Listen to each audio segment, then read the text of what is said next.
Aloha and welcome to Career Connect, brought to you by Leeward Community College's ASUH and Career Central. This is your go-to in-person podcast for all things career. Whether you're figuring out your passion, preparing for internships, or getting ready to crush it after graduation, we've got your back. Tune in for real talk with alumni, industry professionals, and campus insiders who will share tips, tools, and stories to help you level up your future. On today's episode, Kendal Ratliff will be joining us, accompanied by our very own Leeward Community College counselor, Kalei Ruiz. Together, we will dive into his experiences growing up. We will discuss the challenges he's faced, the milestones he has achieved, and the ways in which his identity has shaped both his personal and professional life. Join us as we hear their story on this episode of Career Connect. Thank you for coming today. So if you could tell us a little bit about yourself and what brings you here today, I'd love to know. Oh, sure. My name is Kalei Ruiz. I am most people call me Kalei. I am a counselor here at Leeward Community College and a faculty member.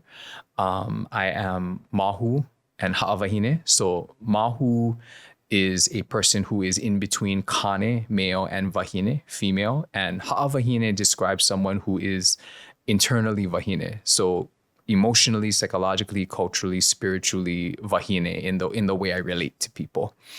I also live with a condition called fibromyalgia, which is often considered an invisible disability. And the reason I bring, queerness and disability up is because they were very integral to my journey in academics, career, and life.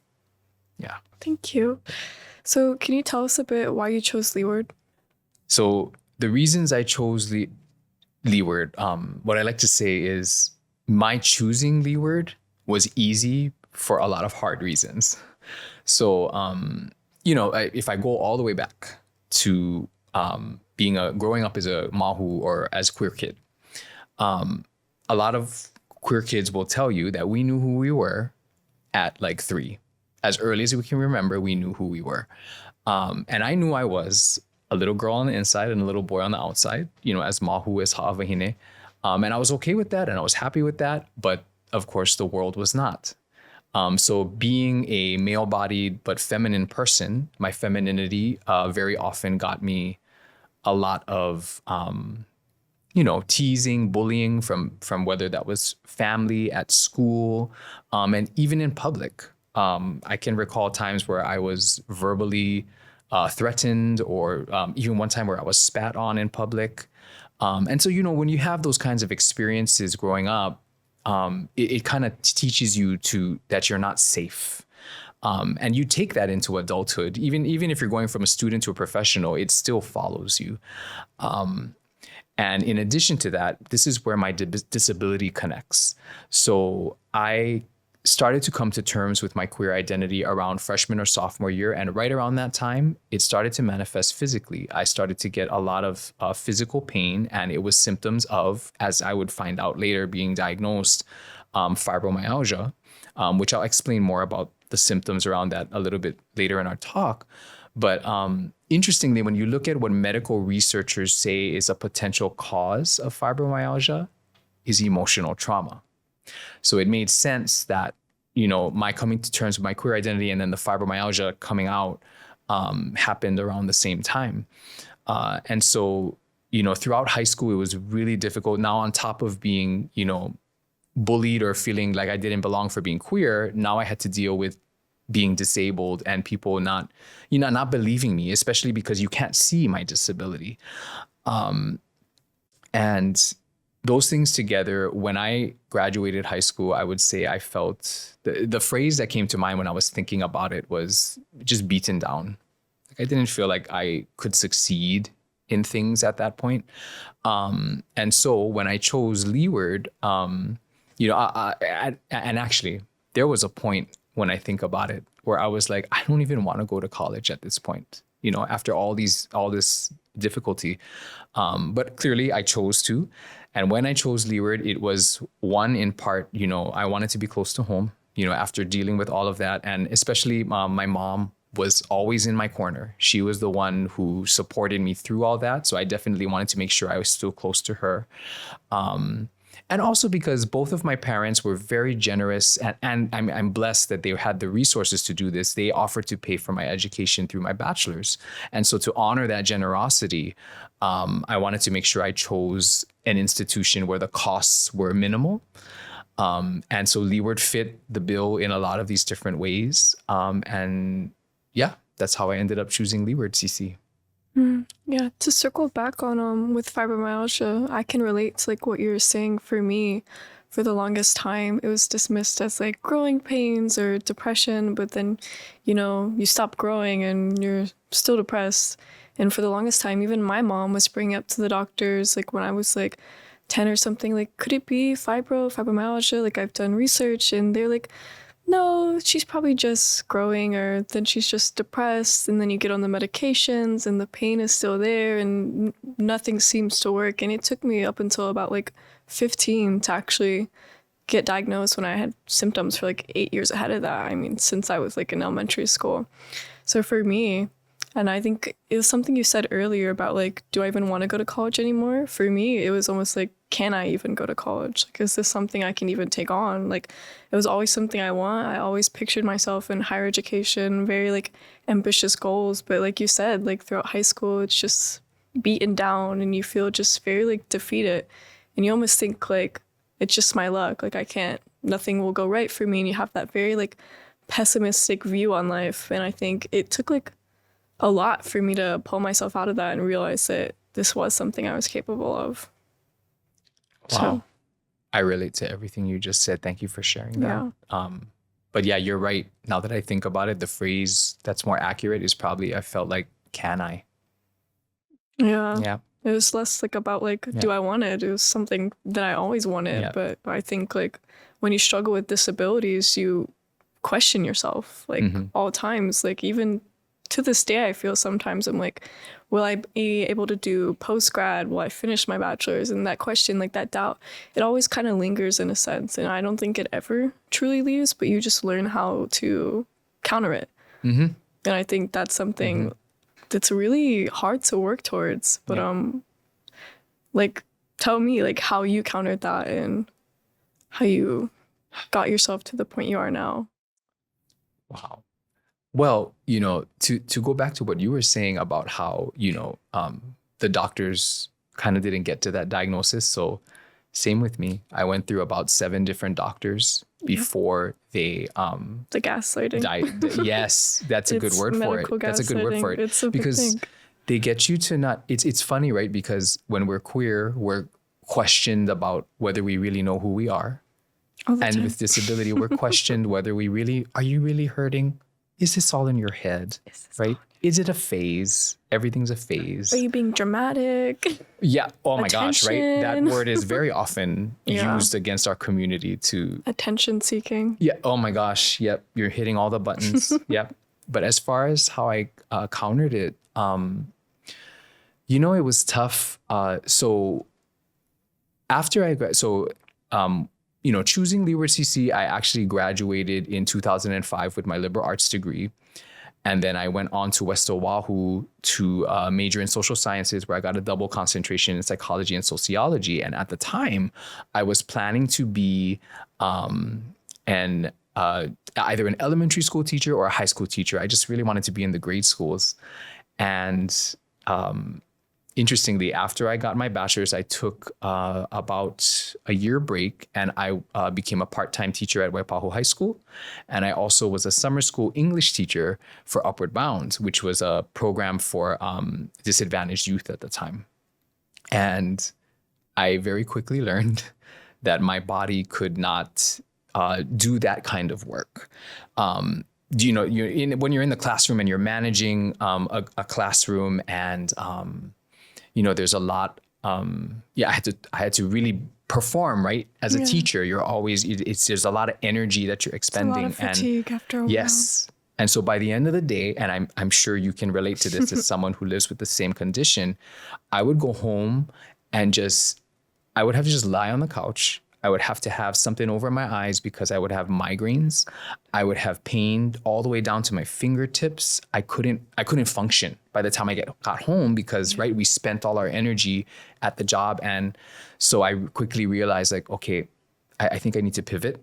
And so I was, after some sadness about not being able to go towards that goal, I pivoted over to counseling. And that's when I went to Chaminade University for my master's in counseling psychology. And at first I was the school counseling track. And this is where I would have to switch again, because at the time it was 2009 when I started that program. And at the time we were having in Hawaii debates over civil unions for same-sex couples. So same-sex marriage wouldn't come until 2013. But during this 2009 debate, a lot of things were being said about our community. And very quickly, when I had to do an internship at an elementary school, I just felt really unsafe, really unwanted in that space. Yeah. Like, I don't belong here. And so I switched over to community counseling. But that ended up being a blessing in the sense that I did an internship at Leeward Community College, and I ended up just loving the work of a community college counselor. In terms of how I managed it, I had to just basically be flexible, listen to my body, listen to what spaces and contexts made me feel safe and that I belonged. And then like we said earlier, we feel like, can I do this? I had to make sure I found the kind of work and the kind of places that made me feel like, yes, I can. Yeah. Yeah. No, I relate to that a lot. I think, like you mentioning, like changing the tracks, like I feel like that's something I've had to do like a lot, even in my first year of college, because you just kind of realize sometimes, like, you kind of have to accept, like, you can't take on everything as much as you like to. Me, I'm a bit of an overachiever, so I feel like I'm constantly like, oh yeah, I'll do that. Like, I'm excited. Like, but then at one point you kind of like realize, like, did I maybe take too much? Because I feel like we really have to pace ourselves and kind of know like what we are capable of handling, and also like prioritize ourselves. I think it's really hard, especially having a disability and like wanting to do all these things and having these big ambitions and always wanting to help people, that you kind of neglect yourself in some situations. And I think that's something I've had to overcome a lot, like knowing when to put myself first. And I'm like, because you can't help other people if you're not helping yourself. And I think like I'm responsible for others, and by being responsible for other people, I need to like maintain myself. And I think that was a really difficult thing for me to overcome, and like learn to recognize those kind of like self-deprecating habits where I would do that. So I think that took me a while. But with counseling, what would you say like the most impactful moment of it was? Like, what really drew you to it and realized this is the field you wanted to pursue? What a good question. When I first shifted to counseling, again, at that time, it was just because I wanted to be a teacher and it made sense. Like, I want to stay in the education space and try counseling. But I think as far as the moment that was most impactful, when I was at Leeward Community College, I had, I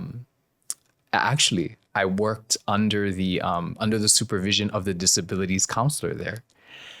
And that was great to see, so she was seeing impaired, and she had, a service animal, a dog.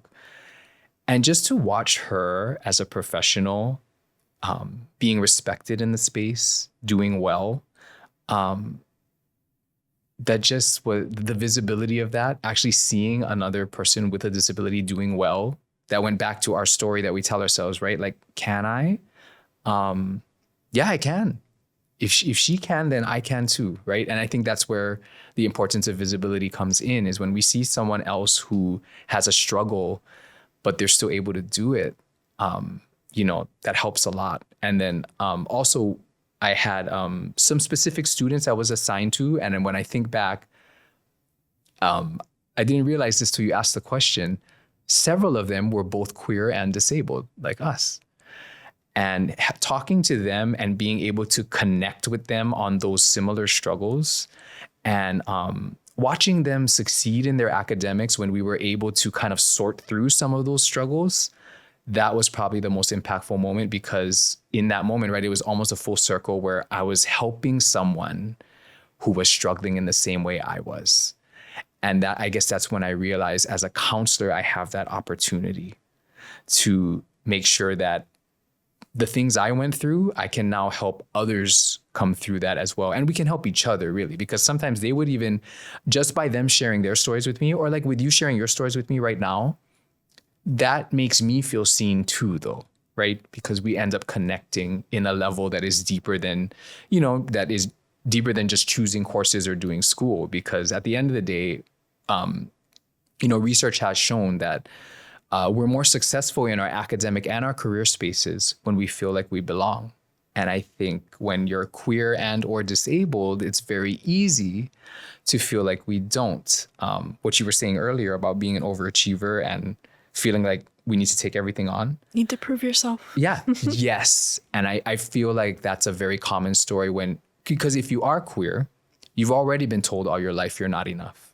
When you're disabled, you're definitely being told you're not enough because you can't do things the normal way.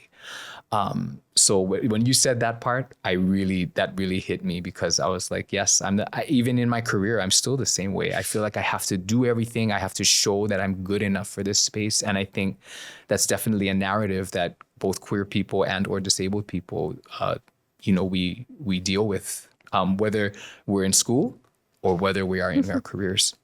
I agree. Yeah. I think I wanted to touch up on something, and you said just like being able to be representation. I feel like we always talk about the issue, like how great representation is, but I don't think we really touch up on how good it is to be the representation.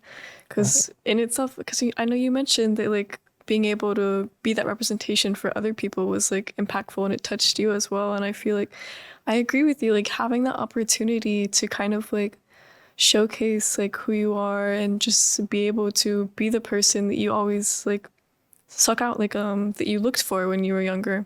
I feel like that is just as monumental as having the representation, is being able to be someone else's representation. I feel like for me, I've always struggled with that imposter syndrome and feeling like, am I the right person for this task? Like, how can I lead if I'm so different from other people? And I feel like and when I realized that those differences I have is what makes me a good leader, I feel like it completely kind of shifts like the mindset I have. I'm like, you know what, like I'm representing other people, and just by being that representation, it almost feels like I'm getting the representation in the end, because I feel like we really have a way of uplifting one another, especially being queer and disabled. It's just, I feel like such a tight-knit community, and you're constantly like beaten down, but like when you have these other people uplifting each other, representing or being the representation, I feel like it really just keeps you going. Like no matter like which role you're playing, I feel like it's just kind of like a cycle of like seeing that person you look up to and being the person to be looked up to. I think,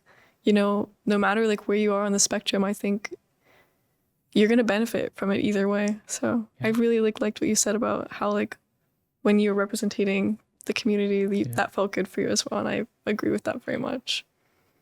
Wow. You just gave me an epiphany. I never really, I know I said it, but I never really thought of being the representation, because it goes right back to what you just said was, am I the right person? Because in addition to my faculty role, I also, as you know, I have a public service project called Queerify, where we have sessions where panelists or people will present on queer issues. And, when I was starting to do that work too, I was like, am I the right queer person to do this? Am I the right māhū? Am I really representing my community well enough? Right? It goes right back to that narrative, right? Of am I good enough? Second guessing. Yeah, second guessing. And I still feel that even now, I've been a faculty member here for 10 years now.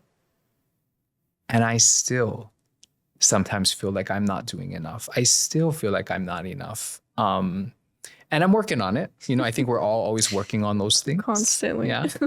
But yeah, just that's one thing I would say to people. And this, whether you're queer, disabled, or another life experience that makes you feel like you're not enough, that voice doesn't go away just because you go from being a student to a professional.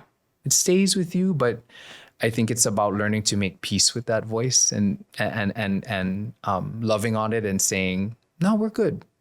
We are enough. And I think that's a journey that, especially for us as queer and disabled, we go through even into our careers. It's just remembering that we are enough and we can be a good representation of our community.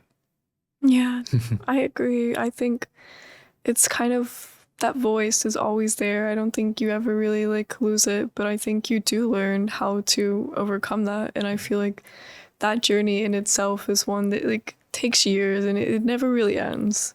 It's never a journey that stops. I feel like even when I retire, I'm still going to be like, should I be retiring? Should I go back? Am I still need it? I feel like that voice, it'll never be gone for me. But I definitely think it's powerful in a sense because you're always like trying to work towards something and always trying to improve. Like you never feel content, and feeling content can be great sometimes. Like I'm sure it's a lovely feeling, but at the same time, I feel like I always want to improve myself. I feel like I'm never done like making myself better. And I feel like there's constantly always something I have to learn. I feel like even when I'm like in my 80s and I'm like baking cookies for like grandchildren, I'll be like, I should take on a new hobby. I should learn something new. I should just go connect with somebody. I feel like I'm constantly just trying to learn. And I feel like learning in general is really valuable to me. And I think especially in school, even though it gets tiresome sometimes, I feel like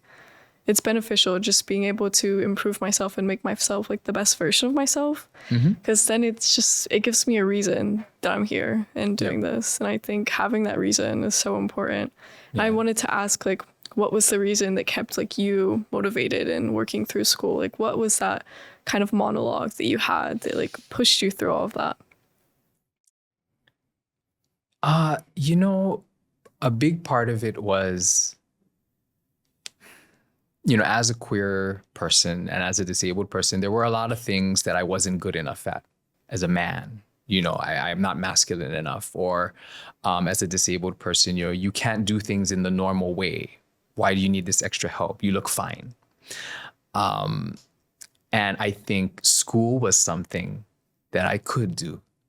I could do really well. I remember the first semester, or at least that's what I learned when I went to Leeward, right? Because in high school, my grades really suffered. But once my condition started to improve a little bit in college, and I remember my first semester, I was shocked when I got straight A's. And I was like, wait a minute, I can do this. And so from then on, it was like, I can do school. And then when I got into my career and started to enjoy it, I can do this. And I think that's what kept me going. But I think what's tough about that sometimes is discerning which voice it is, because at the same time, as I was doing super well, then also came in the imposter syndrome, right? Like, well, you better do even more of it for you to be good enough for this position, And I really like what you said about it being a life journey, no matter what age you're at. And that's kind of where I feel blessed to be in the position of a counselor. So as a counselor, I work with students who are fresh out of high school, all the way up to people who are returning to school either to get a degree later in life, or sometimes they're just here to just learn more. Exactly what you were saying. We have a wide gamut of students who come to Leeward. And, oftentimes people will ask me, well, my family will often ask me, what do you even do in your sessions? And, my main role is an academic advisor, where I'm helping students choose classes, but it's a little bit more complex than that. Usually what I'm doing is called backwards mapping. So I'll ask them, what are your life and career goals? Like, what's at the end? And then we work backwards from that. Like, okay, if you want that goal, what kind of job do you want? And then what kind of degree do you need to get that job? What kinds of classes are needed towards that degree, or what institutions offer that degree? And then that leads us back to Leeward, is like, okay, which classes are we going to choose to get you to that goal? So that's one of the main things I do. But in addition to that, our role is also as a counselor. So advisor is very much the academic side, but the counseling side is where we want to make sure all those goals and class choices are aligned with who the student is as a person. And that means their life situation, their living situations, their finances, all the financial situation, all of that comes into play. And we want to make sure that the way we assist a student is in line with their life experiences, and ensure that everything is aligned, and also help them to explore some of those struggles that they might have if they're willing to share, right? Like we're of course not going to force a student to share those kinds of stories, but if they do, we'll talk them through it. And that's another thing that I feel is a lifelong journey is really counseling. Whether you're in college or not, counselors, and in my role, I feel blessed that I can help people with that. Just kind of talk things out and sort out what they want in life and what's going to make them, as you said, content. I really like what you said there. Thank you. Is there any other notes that you wanted to touch upon? I think just with all the themes we've talked about, just some advice to, people who are still going through the academic or career journey is paying attention to the invisible scripts in our head. I get that term from a financial guru on YouTube. His name is Ramit Sethi. And the other day I was listening to his podcast and he said, invisible scripts. He was like, what stories do we tell ourselves all the time? And I feel like just in our talk alone, both you and I have brought up some of those invisible scripts that just run in our heads, sometimes without us realizing.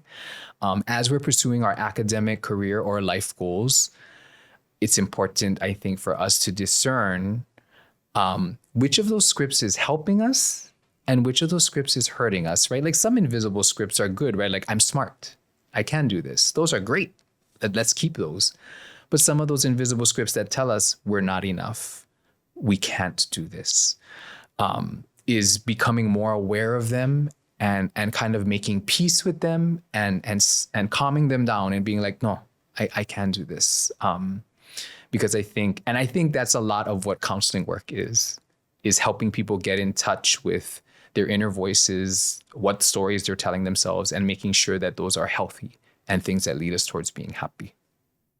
Well, thank you so much for coming in today, Kalei. I really appreciate this conversation. I think this is really insightful. And once again, representation, it matters so much. So thank you for coming here today. Thank you. I really appreciated everything you shared too. I feel like we really got to see each other and our stories here. So hopefully us sharing our stories will help others with similar stories and experiences feel like they can do this. Thank you so much. Thank you. Mahalo for tuning into Career Connect.